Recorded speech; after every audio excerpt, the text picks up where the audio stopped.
NEET என்பது தமிழகத்தை பொறுத்தவரை ஏறத்தாழ 11 ஆண்டுகள் நடைமுறைக்கு வந்த பிறகு இன்றைக்கு நீட் தொடர்பான ஒரு போராட்டத்தை நாம் முன்னெடுத்திருக்கிறோம். நீட் முற்றிலும் தேவையில்லை என்கின்ற ஒரு போராட்டத்தை முன்னெடுத்திருக்கிறோம். ஆனால் இந்த போராட்டத்தை முன்னெடுப்பதற்கான ஒரு சூழலாக அமைந்திருப்பது புதுடெல்லியிலே மாணவர்களும் இளைஞர்களும் காக்ரோச் ஜனதா பார்ட்டி என்கின்ற ஒரு அமைப்பாக அடிப்படையில் கட்டமைக்கப்பட்ட ஒரு அமைப்பு இல்லை என்று சொன்னாலும் கூட உணர்வுபூர்வமாக இளைஞர்களும் மாணவர்களும் ஒன்று கூடி நீட் தேர்வுக்கு எதிராக போராட்டத்தை நடத்தினார்கள். ஆனால் அதில் மிக முக்கியமாக நீட் தேர்வுக்கு எதிராக என்பதை விட இந்த ஆண்டு நடைபெற்ற நீட் தேர்வில் நடைபெற்றிருக்கக்கூடிய பல்வேறு குளறுபடிகள் வினாத்தாள் வெளியானது தொடர்பாக அவர்கள் அதற்கு பொறுப்பேற்க வேண்டும், ஒன்றிய அமைச்சர் தர்மேந்திர பிரதான் பொறுப்பேற்க வேண்டும் என்கின்ற நிலையிலே தான் அந்த போராட்டம் நடத்தப்பட்டது. அந்த அடிப்படையில் தர்மேந்திர பிரதான் பதவி விலகிவிட்டார். அவர்களும் போராட்ட களத்திலிருந்து வெளியேறிவிட்டார்கள். ஆனால் இதில் விடுதலை சிறுத்தைகள் கட்சியின் நிலைப்பாடு அந்த அரங்கத்திற்கு சென்று நம்முடைய தலைவர் அண்ணன் எழுச்சி தமிழர் அவர்கள் அந்த மாணவர்களிடத்தில் அந்த மாணவர் போராட்டத்தை முன்னெடுத்தவர்களிடத்தில் பேசுகின்ற பொழுது கூட இந்த போராட்டத்திற்கு எங்களுடைய ஆதரவு உண்டு, ஆனால் இந்த போராட்டம் விரிவுபடுத்தப்பட வேண்டும், இந்தியா முழுமைக்கும் நீட் தேவையில்லை என்பதுதான் அதில் அடிப்படையான ஒன்று என்பதை எடுத்து சொல்லிவிட்டு தான் வந்திருந்தார்கள். நீட் பிரச்சனை மட்டுமல்ல, பொதுவாக எந்த பிரச்சனையாக இருந்தாலும் அதில் விடுதலை சிறுத்தைகள் கட்சியுடைய பார்வை, தலைவர் எழுச்சி தமிழுடைய பார்வை என்பது அது ஏதோ மற்றவர்கள் நுனிப்புள்ளை மேய்வது என்று சொல்வார்கள், அதை போன்று மேம்போக்காக பார்க்கக்கூடிய நிலையிலே இருப்பார்கள். ஆனால் அந்த பிரச்சனையுடைய முழு ஆழத்தையும் சென்று உணர்ந்து அதற்கான தீர்வை அளிக்கக்கூடிய ஒரு தலைவர் யார் என்று சொன்னால் நம்முடைய தலைவர் எழுச்சி தமிழர் தான். இந்த நீட் பிரச்சனைக்காக பல்வேறு போராட்டங்களை நாம் முன்னெடுத்திருக்கிறோம். இங்க இருக்கக்கூடிய தோழர்கள் எல்லாம் பல பேர் அதில் கலந்து கொண்டீர்கள். உங்களுக்கு நினைவு இருக்கும், நீட் பிரச்சனை வந்த பொழுது, நீட் தேர்வு வந்த பொழுது ஒவ்வொருவரும் ஒவ்வொரு கோணத்திலே நீட் வேண்டாம் என்ற ஒரு முழக்கத்தை முன்வைத்தார்கள். ஆனால் அதில் அனைத்து அம்சங்களையும் அனைத்து வகையிலும் அதை ஆய்ந்து மக்களிடம் எடுத்து சொன்னவர் நம்முடைய தலைவர் எழுச்சி தமிழர். முதலில் அந்த தேர்வு முறை தொடங்கி அந்த தேர்வுக்கான வினாத்தாள் எந்த அடிப்படையில் இருக்கிறது, விரிவான பதில்களை எழுதக்கூடிய நிலையிலிருந்து MCQ என்று சொல்லக்கூடிய மல்டிபிள் சாய்ஸ் கொஸ்டினாக இருக்கிறது. இதெல்லாம் தலைவர் எழுச்சி தமிழர் அவர்கள் பேசினார்கள், நம்மிடையே பேசினார்கள், பத்திரிகைகளுக்கான ஊடகங்களுக்கான பேட்டியிலே சொன்னார்கள். அதற்கு பிறகு இது ஏதோ மாணவர்கள் அல்லது கல்வி தொடர்பான ஒரு நிலைப்பாடு என்கின்ற அளவிலே இதை கடந்து விட முடியாது. நீட் என்பது அடிப்படையில் அரசமைப்பு சட்டத்திற்கு எதிரானது, கூட்டாட்சி தத்துவத்திற்கு எதிரானது, மாநில உரிமைகளுக்கு எதிரானது என்பதையும் அதில் இருக்கக்கூடிய நுணுக்கத்தை உணர்ந்து தலைவர் எழுச்சி தமிழர் அவர்கள் அதை வெளிப்படுத்தினார்கள்.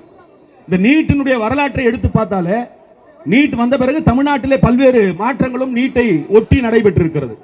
சட்டமன்றங்களில் தீர்மானங்கள் நிறைவேற்றப்பட்டிருக்கிறது. மருத்துவ மாணவர் சேர்க்கையிலே சில மாற்றங்கள் செய்ய வேண்டும் என்ற நிலை எல்லாம் ஏற்பட்டது.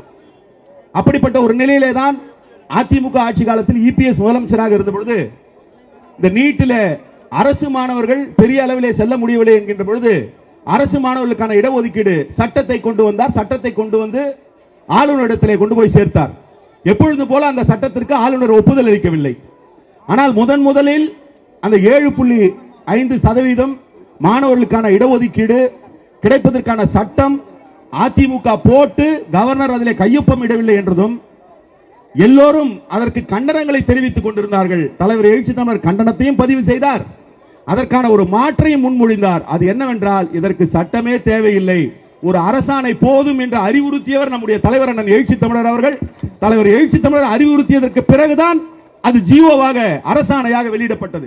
இப்ப நீட்ல ஒரு தற்காலிக அதுக்கு ஒரு ரிலாக்சேஷன் வேணும், இல்ல அதுல இருந்து கொஞ்சம் இலகுவாக்குவதற்கான ஒரு சூழலை உருவாக்கியது நம்முடைய தலைவர் அண்ணன் எழுச்சி தமிழர் அவர்கள். திமுக ஆட்சி காலத்திலே சட்டமன்றத்திலே ஒரு முறை நீட்டிற்கான சட்ட மசோதா சென்று திரும்பி வந்த நிலையில் மீண்டும் சட்ட மசோதா நிறைவேற்றப்பட்டது. அப்பொழுது விடுதலை சிறுத்தைகள் கட்சியின் சார்பில் பேசக்கூடிய வாய்ப்பை தலைவர் எழுச்சி தமிழர் எனக்கு வழங்கினார். வழங்கியது மட்டுமல்ல, அப்பொழுது மிக குறிப்பான செய்திகளை பதிவு செய்ய வேண்டும் என்று அறிவுறுத்தி இருந்தார். அதில் மிக முக்கியமான பரிந்துரைகளை தலைவர் எழுச்சி தமிழர் முன்மொழிந்திருந்தார். அதிலே ஒன்று, இப்ப நீட்னா நீட்டை எடுத்துன்றது மட்டும் இல்ல, இந்த நீட் மாதிரி நாளைக்கு இன்னொன்னு கூட வரலாம். இப்ப கியூட்னு ஒன்று கொண்டு வராங்க. அப்ப இது போன்ற சட்டங்கள் மாநில அரசுடைய உரிமைகள் பறிக்கக்கூடிய நிலை இருந்தால் இது போன்ற சட்டங்கள் வரும். அப்ப நாம எப்பவுமே ஒரு முழக்கத்தை கூட சொல்லுவோம், ஒன்றை ஒழிப்போம் என்று சொல்வதில்லை, வேறு அறுப்போம் என்று சொல்கிறோம். வேறு அறுப்போம் என்றால் அந்த பிரச்சனையை முழு முதலாக முற்றிலுமாக துணை தெரிவதற்கான ஒரு நடவடிக்கை. அப்ப நீட்டினால் ஏற்படக்கூடிய பாதிப்புகளை வேறு அறுக்க வேண்டும் என்றால் என்ன செய்ய வேண்டும் என்பதை தலைவர் எழுச்சி தமிழர் அவர்கள் அறிவுறுத்தியதன் அடிப்படையில் சட்டமன்றத்தில் பதிவு செய்திருக்கிறேன். அரசமைப்பு சட்டம் உறுப்பு 200, அரசமைப்பு சட்டம் உறுப்பு 254 உட்பிரிவு 2, இந்த இரண்டிலும் திருத்தம் வேண்டும் என்கின்ற ஒரு கோரிக்கையை, ஒரு வலியுறுத்தலை தலைவர் எழுச்சி தமிழர் அவர்கள் சட்டமன்றத்தில் விடுதலை சிறுத்தைகள் கட்சியின் சார்பில் பதிவு செய்திருக்கிறார். அது என்ன 200? இப்ப என்ன ஆச்சு, சட்டமன்றத்தில் ஏற்கனவே பல நேரங்களில் இந்த சட்டம் மட்டும் இல்ல பல சட்டங்கள் போட்டு கவர்னருடைய அனுமதிக்கு அனுப்பப்படுகிறது, கையொப்பம் எடுப்பதற்கு அனுப்பப்படுகிறது.